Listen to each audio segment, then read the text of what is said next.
Hi மக்களை, என்னை பார்த்தாலே தெரியும் நான் எவ்வளோ டயர்டாக இருக்கேன் அப்படின்னு சொல்லிட்டு. ஆக்சுவலாக என்ன பிளான்னு பார்த்தீங்கன்னு வச்சுக்கோங்களேன். இன்னைக்கு ஆக்சுவலாக நான் வந்து ராகி வச்சு சேமியா மாதிரி செய்வ மாதிரி வாங்கியிருந்தேன். இன்றைக்கி ரெடி பண்ணிடலாம், வீட்டுக்கு போயிட்டு உப்புமா மாதிரி ஃபட்டாஃபட் கடகடன் ரெடி பண்ணிவிட்டு டிவி பார்க்கலாங்கிறது தான் பிளானு. பட் நான் எந்த நேரத்தில் வந்து என்னோட அனுபவம் சிரிக்கிறான் என்னோட டின்னர் ப்ரிப்பரேஷன் ஸ்டார்ட் பண்ணேன்னு தெரில.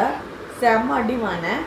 என்னென்னலாம் நடந்ததுங்கிறது இந்த வீடியோல நான் சிரிக்கிறது கேமரா வைப்ரேட் ஆகுது.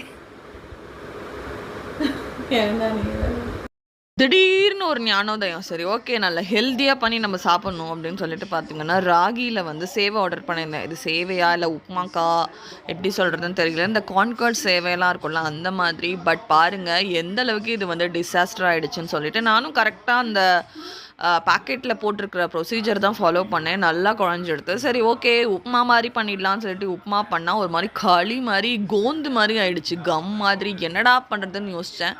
அனிருத் வந்து ஐடியா கொடுத்தான், அம்மா இதை ஏன் நம்ம வந்து அடை மாதிரி வந்து தோசை தவாலை தட்டக்கூடாதுன்னு சொல்லிட்டு. பட் அதை நான் தட்டி பார்த்தேங்க. தட்டினா அப்படியே அந்த தோசை கடாயில் வந்து ஒட்டிக்குது. என்னால் எடுக்கவே முடியல. ஒரு வழியாக கஷ்டப்பட்டு ஏதோ ஒட்டினதை எடுத்து ஒரு பிளேட்டில் போட்டு வச்சுருக்கேன், நீங்களே பாருங்கள். அதுக்கப்புறம் ஒரு ஐடியா வந்தது, சரி ஓகே நம்ம இதை வந்து பால் மாதிரி ரெடி பண்ணிவிட்டு குழிப்பணிகாரமாக பண்ணிடலாம் அப்படின்னு சொல்லிட்டு அந்த வேலையை தான் இப்போ நான் ஸ்டார்ட் பண்ணியிருக்கேன். இதில் பார்த்திங்கன்னா நமக்கு வெற்றி கிடைத்தது, வெற்றி நமதே அப்படிங்கிற மாதிரி குழிப்பணியாரம் வந்துடுச்சு. ஆனால் டேஸ்ட்டு நல்லா தான் இருந்தது. ஒரு வழியாக டின்னர் வேலைகளை முடிச்சுட்டு சிங்கை பார்க்குறேன். சிங்க்கு ஃபுல்லாக பாத்திரம், அந்த பாத்திரத்தெல்லாம் தைக்கிறதுக்கே வந்து எனக்கு வந்து 1.5 மணி நேரம் ஆகிடுச்சு. இந்த மினி விளாக் பார்த்திங்கன்னா உப்மாவிலிருந்து குழிப்பணியாரம்